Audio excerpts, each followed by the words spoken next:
Hey everybody, I just wanted to let you know before we start this episode of Tabletop Babble that it's brought to you by D&D Beyond.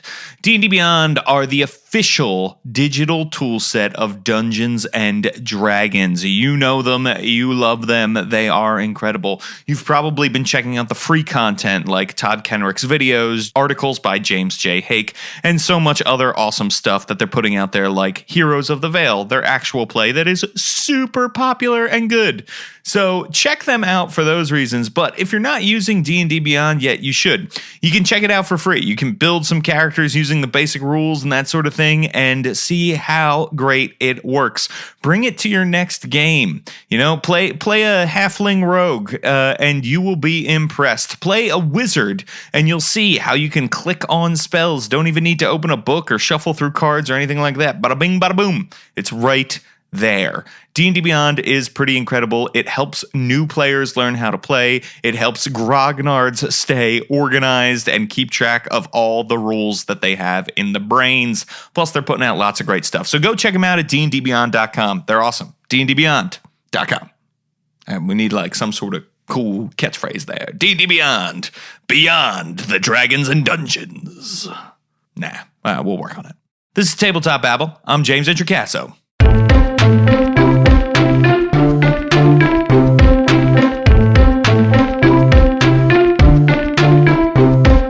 Today on the show, I am talking with game designer JVC Parry. Incredible. He's back on the show. This time we're talking about Call from the Deep, his incredible product that is just going to make life easy for everybody. So go right now.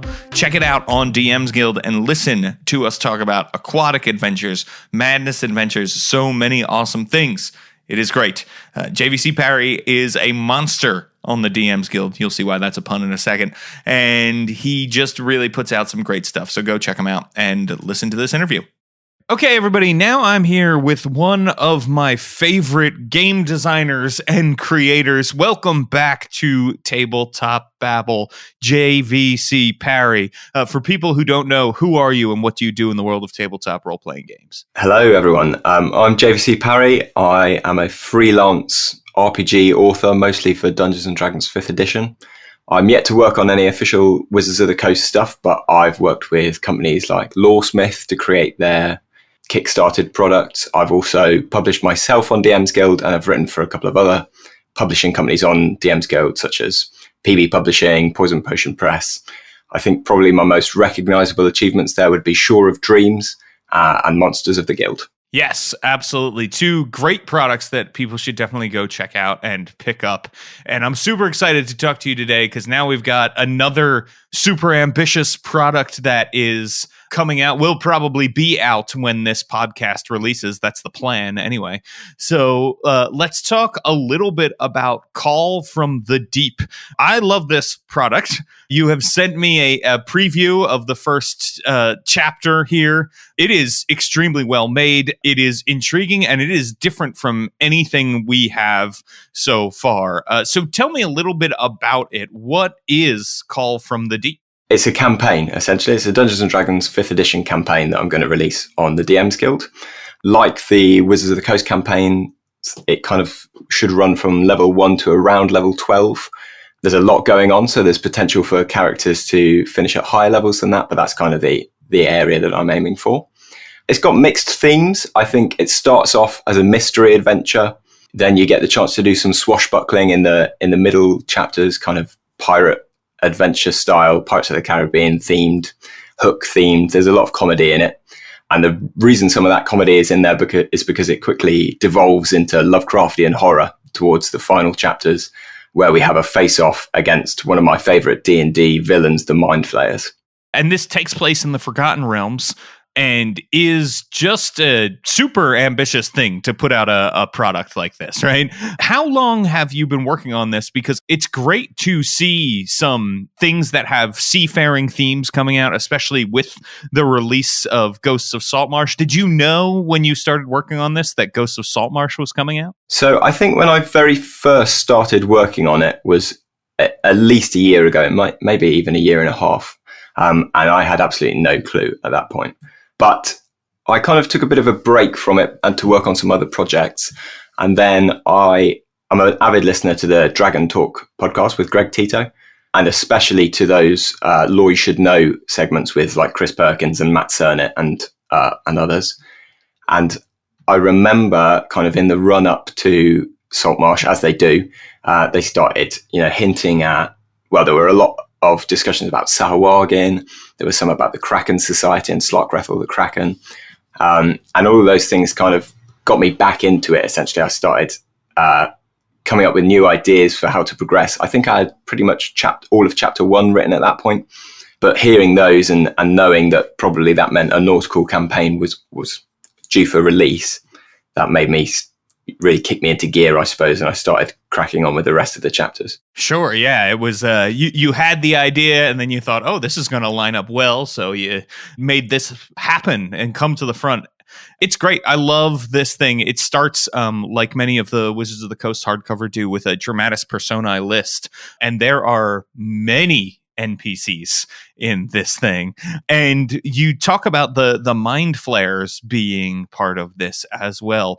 I'd love you to talk a little bit about the mind flayers, because I think you are, in a way, doing something I have not seen in a D&D product before, which is taking the mind flayers and really giving them some individual personalities. They're not just this one great big hive mind. They still have that element. They still have that sort of very important mind flare connection to each other going on. But you've also made it that these are fascinating characters too. Could you talk a little bit about sort of the intent behind that and how you went about doing that?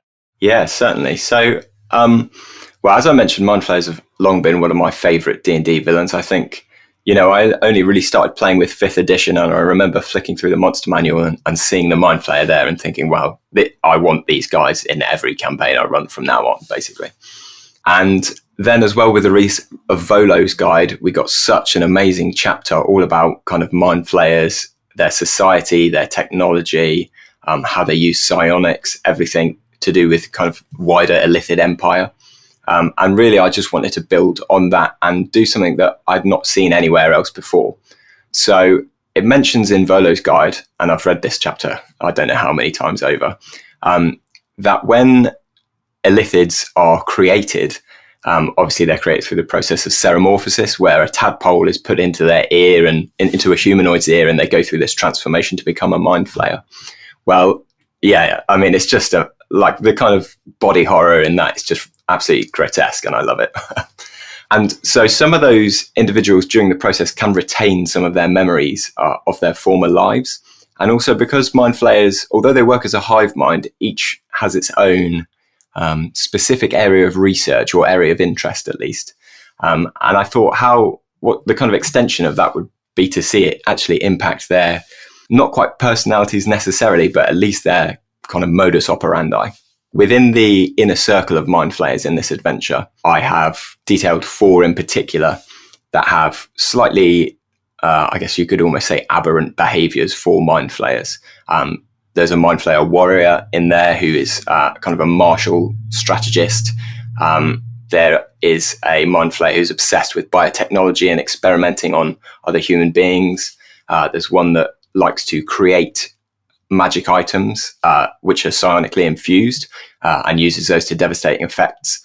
And there is Druskis is the name of the sort of, not quite the leader, but the closest to the Elder Brain, who's a very powerful scion, and kind of acts as a voice for the Elder Brain when they're close enough to it. And essentially, to give the full spoiler plot line, the Elder Brain and these mind flayers crashed their nautiloid into the Forgotten Realms, and in an effort to save the Elder Brain, these mind flayers and a few others that died in the process managed to graft the Elder Brain into the head of Slarkrethel the Kraken. Holy moly! Yeah. Yeah, which makes for a really great villain, I think. Yeah, I love the idea of having kind of like a multi-layered villain. It kind of should give characters almost a bit of a quandary. Like the Kraken here is being manipulated by something that is just as evil, if not more evil than it. And characters will have to make a decision. Well, do we try and kill both the Elder Brain and the Kraken? Do we try and turn one against the other in this kind of strange symbiotic relationship they've developed? And I just really look forward to hearing the stories of how each group tackles that issue. That in itself, right, is an amazing hook. A Kraken with an Elder Brain in it is just so good. So what do you think when you're writing Mind Flayers, right? When you're writing these villains that are alien, what are some important things you think to get across to dungeon masters who are going to be running this adventure? Well, first of all I can do is recommend reading that chapter in Volos. I mean, if you need a place to start, that's definitely the place. And I would also just try to emphasize how totally alien they are. Although they're created from humanoids, they really have no connection to the humanoid races that are left. They feed on the brains of other people, which kind of automatically you can tell from that they've got no respect for sentient human life. It doesn't even factor into their day-to-day life. And also they are connected with each other. So this kind of worldview, and I guess in some ways it's almost a little bit topical. This worldview that they have is kind of impenetrable by the outside world. They're sealed within their own community. They believe what they believe and they believe it's right. And no one is ever really going to be able to get inside their heads to change their mind. Wow, yeah, that is topical in a weird way. But yeah, I love all that advice. I think that's that's a great way to say you're not going to be able to get inside of that sort of insular way they think. You're not going to be able to sort of convince them to see things from your point of view, right? Totally, yeah. I am also wondering, like we said, this is a big, ambitious product, and it is a huge project that not just requires you to write and edit a lot of words and playtest stuff. It also requires you to coordinate with artists and, get art assets and then put them down and all that kind of thing. So you did the layout for this yourself as well, which it is very well laid out. The information is organized in a great way. I'm wondering what goes into this. Can you sort of describe the process of first writing this? Like, how did you plan it all out? And then we'll get into how it all comes together. Sure. I started from the end, basically. And I think that's quite a common approach to adventure writing. I knew that I wanted the villains to be mind flayers. I had this amazing idea of putting the Elder Brain into the Kraken Sluggrethel. And then essentially the next stage of the process was research. I just had to look for any mention of Elder Brains or the Kraken in any existing 5th edition material. And there's a little bit in Storm King's Thunder to build off, which is great. And there's some stuff in older editions that I kind of dug up out of the ether. Thankfully, you can get copies of all that stuff on DM's Guild nowadays, so it's a lot easier to get hold of now than I think it would have been 5 or 10 years ago. And then I took to sort of sketching out the campaign, which I kind of literally did on a massive sheet of paper. I had this idea for the final villain. I researched where that might take place, and then I went right to the top of the page and I write, okay, so what's kind of the inciting incident, which in this case is the crashing of the Nautiloid on one of the islands in the island kingdoms of Faerun. From there, I also knew that I wanted to put some pirate stuff in, so I worked that in, and basically that was the initial process, was getting that sketch outline.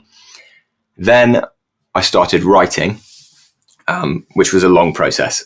I think, so as I said, I think I started about a year and a half ago, and 80 to 90% of that time will just be writing. The finished product is going to be about 270 pages long.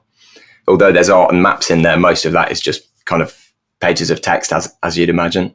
Then you've got to consider editing. So I worked with Ken Carcass as my editor on this. Oh, yeah, great editor. Love Ken. He's done so much work for me in the past as well. I just feel like I can really trust him to help with the nitty-gritty of, syntax and grammar, etc. But also, Ken's got he's got a very open mind in terms of plot. And I think he can really see where I'm trying to go with something. And if it doesn't feel right, or if I've not put enough hints in one direction, he'll happily say, look, I think you need to include a little bit more here, or maybe you should make this area more clear, which, like, that kind of skill in an editor it's one thing to be able to just look through and find spelling mistakes. And it's another thing really to be able to give plot advice like that. Totally. Yeah. Yeah, can't sing his praises enough, really. Then I had to start thinking about what are the big scenes in this adventure. Obviously, the dungeons and the maps are going to be the big things that I need to nail down. So I did a lot of the cartography myself, but a lot of it is manipulations of Dyson Logos work. He's got some brilliant commercial map packs on Drive-Thru RPG, which you can not only use kind of wholesale, but you can also edit and include in your work. So some of the dungeons in this, including the sort of 90-room mega dungeon at the end, are Dyson Logos maps kind of merged together into this enormous overarching thing. And that took a long time. I also worked with Elven Tower for the overland cartography to produce a map of the Sword Coast, because this campaign takes place over the entire Sword Coast and the Island Kingdoms. And also the cities, 3, Neverwinter, Waterdeep and Baldur's Gate, all play a large part in this adventure. So I wanted a really nice overland map of those, which Elven Tower has available at the minute. The other kind of scenes I needed fixing or needed to produce were, if you look at in a Wizards of the Coast adventure, they always have these kind of, they tend to be about a quarter to a third of a page scenes at the start of every chapter. And it's a lot of the art they use for their promotional material are those bigger scenes. So I kind of wanted to emulate that.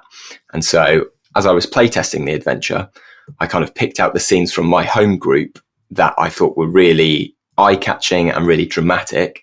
And I set my artist to work to producing those scenes. I worked with a guy called Danny Pavlov, who I've been working with for maybe about 6 months now. He's done a lot of smaller pieces for my other adventures, including the cover to the Wizard of Zoe.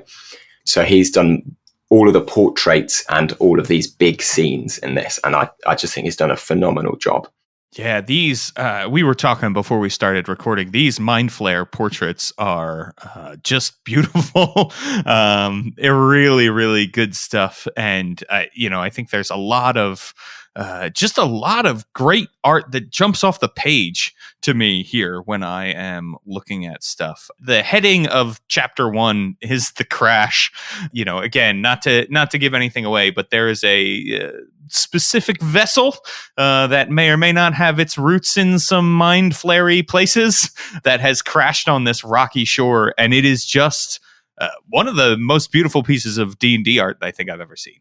This adventure is so fun and so flavorful. Let's talk a little bit about humor. I think humor is hard to do, and I think you've got a lot of great humorous things going on in this adventure. How do you approach writing humor in an adventure? With D&D adventure writing and humor, you have to be aware that you're never going to be able to write the punchlines. You're only ever writing the setup.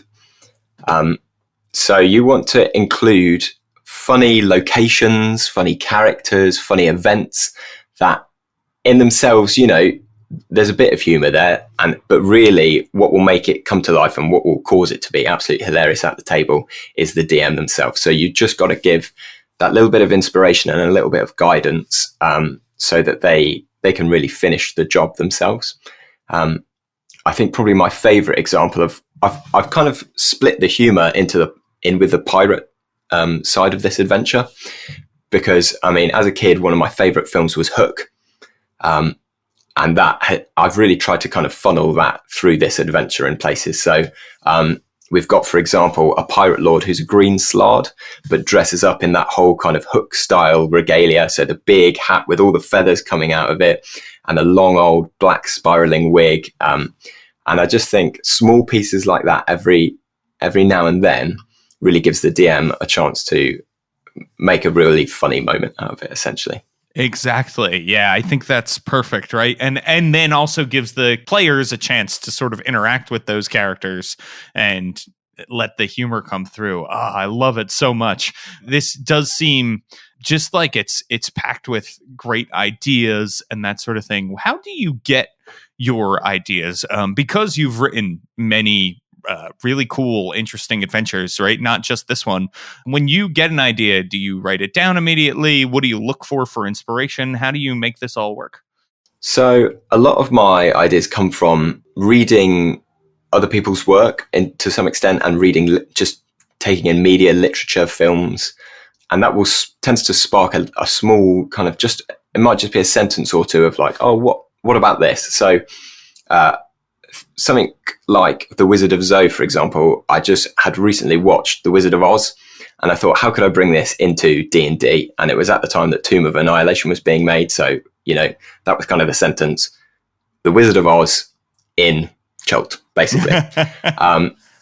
And I just tend to scribble these things down in my phone. I'm of the generation where I'm kind of permanently attached at the hand to my phone. So as soon as I get a little idea like that, I'll just write it down. So I've got a whole kind of notes page of those ideas, and 90% of them just get deleted because I'll look back in 2 or 3 days and think, well, this what am I talking about? This is such a dreadful idea. I could never make this work. Let's just bin it. And I'm sure that's true for the majority of writers. Getting the ideas, these things kind of just drop into your head at any random time. You write them down, and then when it actually comes to writing it up, you often find yourself thinking, I don't know where I got this from, and I definitely don't know where I can take it. That sounds very familiar. Yeah, it's funny, right? When I was growing up, people of the generation above me would always say, like, oh, carry a notebook around so you can write stuff down. And I never did that because that's always hard to remember, right? But now with our phones, that notepad app or emailing yourself or whatever, opening anything that can process words and writing ideas down has been huge, just so helpful, right? Even for little ideas, because I often find the big ideas, if they're something I'm really excited about, will stay in my head. But then I'll think like, oh, for this scene, right, we should, this thing could be happening. This trap is going on. This weird creature is there, whatever. Those kind of things I lose all the time. That is huge for me, too. Hey, everybody, I just wanted to take a quick break to let you know that Encounters on the Savage Seas is a 5-star rated best-selling supplement on the Dungeon Masters Guild. It comes from the one and only friend of this podcast, Jeff C. Stevens, and so many others. The supplement contains 19 unique encounters for you to add to any nautical campaign. It's here, just in time for Ghosts of Saltmarsh. They've even included scaling suggestions, so the encounters can be used with different party levels. Visit the township of Badu, the village riding on the back of a giant dragon turtle. Encounter space pirates. That's right, I said space pirates. Interact with goblin pirates commanding strange water vehicles.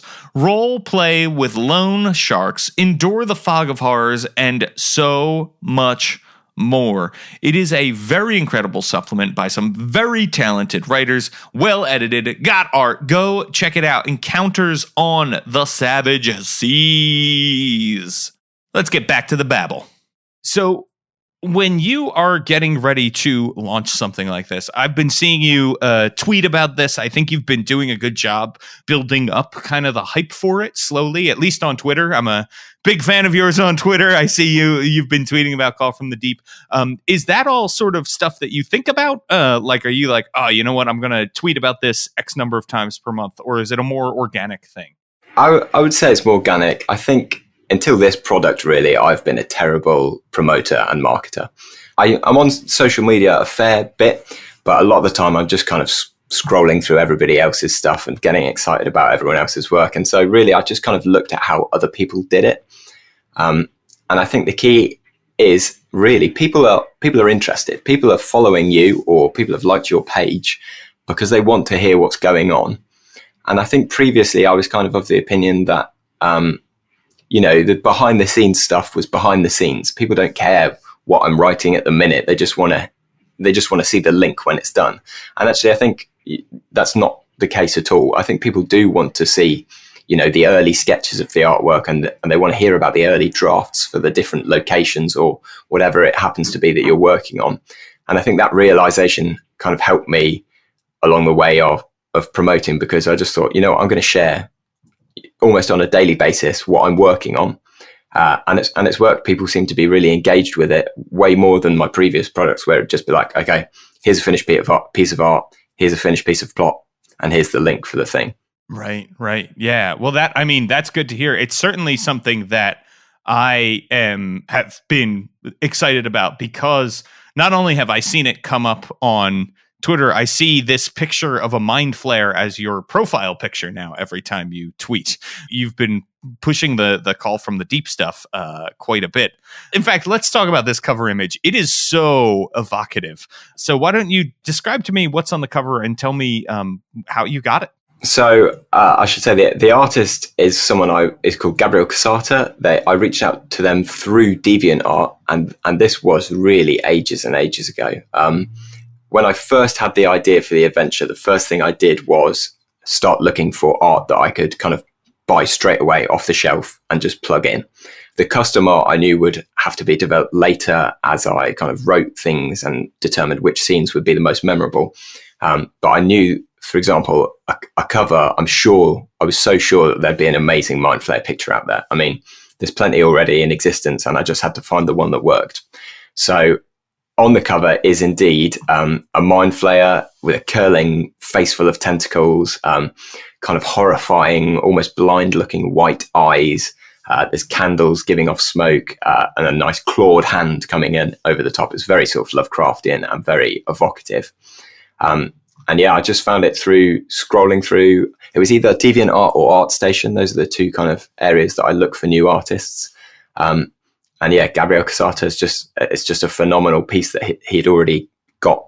And I just reached out and said, look, is this available for use? You know, can I buy access to this piece? And they were more than happy to let me get a copy and use it for this adventure.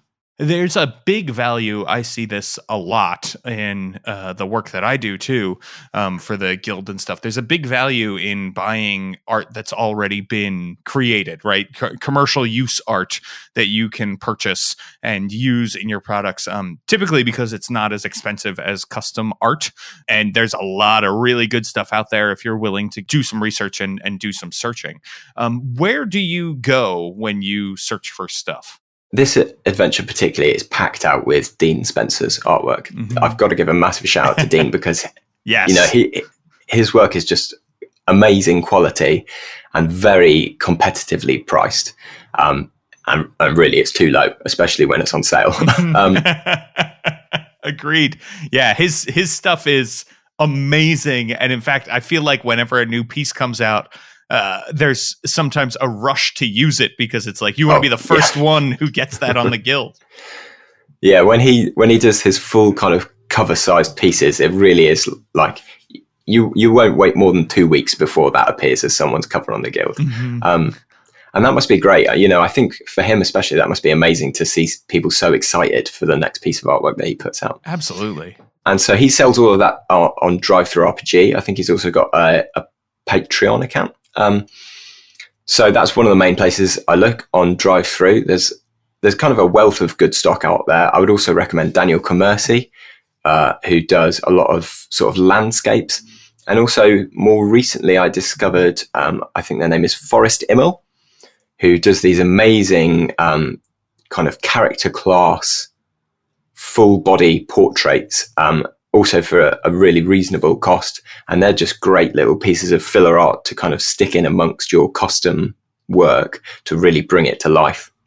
There's a lot of great resources out there. So new creators, because I know sometimes when you're getting started out, you're worried your product isn't going to sell. You don't want to sink hundreds of dollars into art, right? That's a great way to find some stuff is to, go search the stock art that is already existing, and you will find some really, really great stuff for really reasonable prices. Yeah, I wish I had known when I first started making stuff on the guild. So I often think like, I should go back and, redo the layout and the art now that I know more for these things. So let's talk a little bit about layout. Have you taught yourself how to do layout? Are you self-taught? I am to a certain extent, but I have to give most of the credit to Phil Beckwith of PB Publishing. We worked before kind of working with Phil on Monsters of the Guild. I was doing all of my layout on the website Home Brewery. Yes. I've done that before too. Yeah. Yeah. I mean, I think it's an amazing tool, but I think pretty much everybody uses it. So it doesn't really stand out anymore. At the time when it first came out, it was like the next big thing. Everybody was so excited about it. But as of the advent of Monsters of the Guild, Phil taught me how to use InDesign, which is what I use now to do all of my layouts. So a fair bit of that I kind of just picked up through use. I'm already fairly competent with Photoshop, so the two programs are quite well interlinked. But yeah, I have to say that my start and definitely the foundations of my knowledge came from working with Phil. And I think it's always great to have a mentor, right? Whether it's writing, layout, no matter what, it's always good to have someone who can sort of show you the ropes. Yeah, Phil, another really great creator who has done some amazing things on the guild for sure. So in Call from the Deep, let's talk a little bit about some of the more deep things, some of the oceany things that are occurring here. What makes that different from a typical D&D adventure when you're on the sea instead of, delving through an ancient ruin, I should say, because you might be diving through one if it's undersea. Yeah. So I think there's already some great rules for underwater combat and like suffocation and stuff like that in the Player's Handbook and in the Dungeon Master's Guide. So I just tried to build on those existing rules and then think about which creatures would work best and would suit that environment kind of down to a T. Some of this was inspired again by one of those Law You Should Know segments on the Dragon Talk podcast where Chris Perkins talked about the kind of underwater monsters you could get. So understandably, Sahuagin are one of the big kind of marine nautical villains historically throughout Dungeons and Dragons. And I've included them a lot in this adventure, especially towards the start. But I also wanted to put a spin on them. So, for example, one of the pirate lords is a Sahuagin Baron, these big hulking four-armed brutes. But rather than using a spear or a trident, I've given him wands instead because, 4 arms means 4 wands. Other examples, I would say, are things like mimics, right? They're your kind of classic dungeon creature. Well, I just thought, how can I, there's no reason they couldn't be a treasure chest underwater that is a mimic with a swim speed. Or a gargoyle underwater with a swim speed. It really only takes minor adjustments to turn these things around. I think one of my favorites is like the idea of an animated tree underwater that's actually a gigantic anemone, or a shambling mound underwater that is a huge mass of coral. Wow. Yes. So it only takes a small change really to turn a monster that's been seen loads of times before into something that's really kind of unique. Yeah, that is so true, right? Like you can look at a lot of these monsters and just say, okay, how do the underwater combat rules work? Oh, if you have a swim speed, you're fine. Like everything works the way it should. I was doing this recently for a adventure that I'm writing for the Adventurers League. It's a D&D epic, which is like this big sort of group melee thing, and there's a lot of underwater fighting and that sort of thing, and I thought, how am I going to make this work? And then I was like, oh right, yeah, just add some swim speeds to things and they're going to be fine. And it was great because there are all kinds of things that I feel like immediately become more bizarre and terrifying to the players. One of the things that I've found is, right, over the years, players, especially if you're playing a lot of D&D, get to know many of the monsters, right? A beholder is supposed to be scary because one reason, right, it's really alien. But if you've been playing D&D for decades, you know exactly what a beholder is, exactly what it does, that kind of thing. But you put a beholder underwater and you make it a clump of seaweed that has eye rays instead, it is suddenly very terrifying.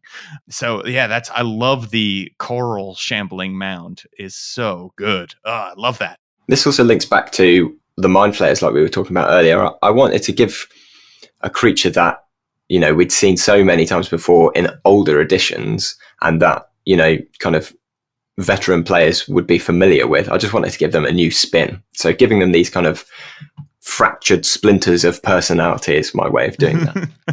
Yeah, I love that. I really love the idea of these fractured personalities and, something a little different from Mind Flayers, something unexpected. And then the idea that the Elder Brain is stuck inside a Kraken, right, I feel like that sort of reverses the idea of, because we know, if you've been playing D&D a long time, you know how terrifying an Elder Brain is, and you know how terrifying a Kraken is. So the idea that those two things have somehow joined forces makes the older experienced player in me quake with fear, and a newer unexperienced player is also going to know to be afraid of a Kraken, right?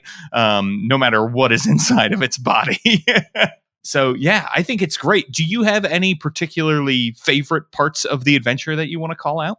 One of my most favorite parts writing was definitely the floating lair of Seeking Tentrix. So it's in chapter 4 of the adventure.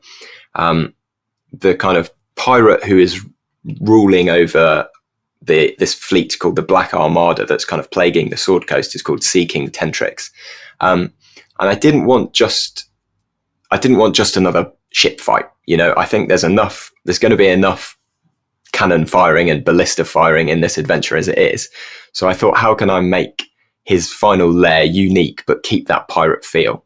So essentially what I did is I took the maps for 4 or 5 or 6 or 7 or I think 8 different ships and smashed them all together into this kind of strange star shape. And just packed that out with utter madness. So there are goblins in there running around with barrels of smoke powder that are kind of ready to explode at any moment. There are colossal octopuses that Tentrix turns to stone to block off areas of the lair that he doesn't want you to get into. And there are also a load of other pirate lords in there, each with their own personalities, like the Green Slard I mentioned earlier. There's a Spirit Naga in there. There's a giant, a frost giant in there, and just that kind of amalgamation of madness in that one small lair is going to be amazing to see what characters do with. Yes. Yeah, I love it. And the fact that there's all this sort of creative stuff. One of the things that I love reading about your adventures is your ideas really do blow my mind. I think you take stuff to the next level, think of things that I would never be able to think of, and just really make some very, very cool, interesting, memorable adventures for players and dungeon masters to play through. I encourage everybody to check this out. I know I am going to pick it up as soon as it is available on the Guild. This is something that I really want to run for the players that I have, just because it's so fun. Oh, there's so much fun to be had here.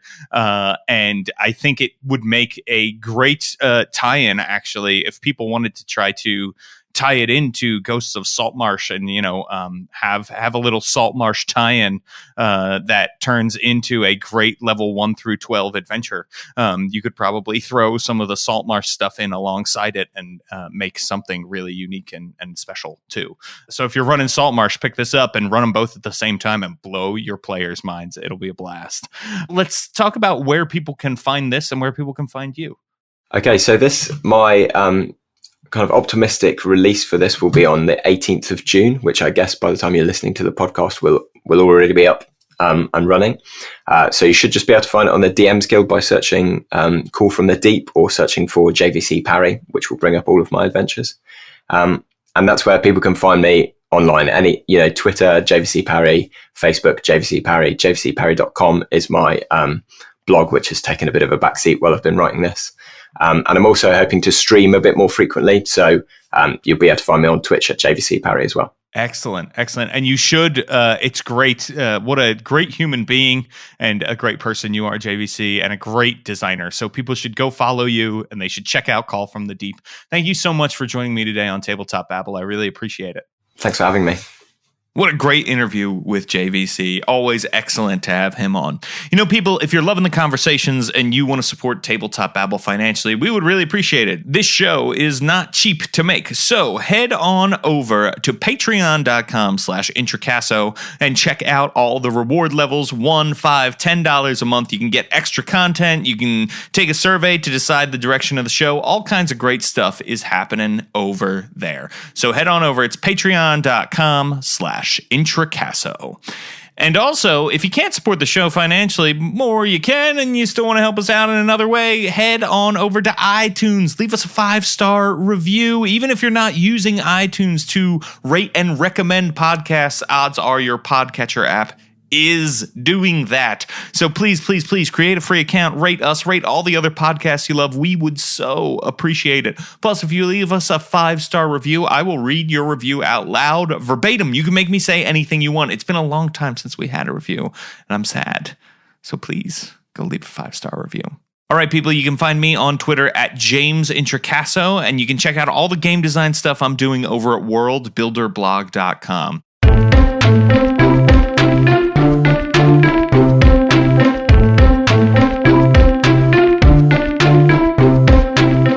Tabletop Babble is a show on the Don't Split the Podcast Network. Thanks to Rudy Basso for founding it with me.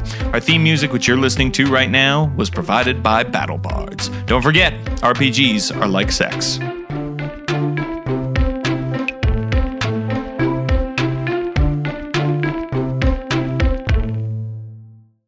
Are you looking for a great story? Do you love Star Wars? Do you like podcasts? If you said yes to any of these, check out the Redemption Podcast. Well, I have less in my head than you do normally, probably. You haven't met the crew I'm with. Pretty much everywhere we go, our life is in danger. Things didn't explode. That's pretty sneaky for us. That sounds horrible. Yes, please finish up whatever underhanded thing you're doing on the computer terminals at the Jedi Temple. Check out Redemption Podcast at www.redemptionpodcast.com.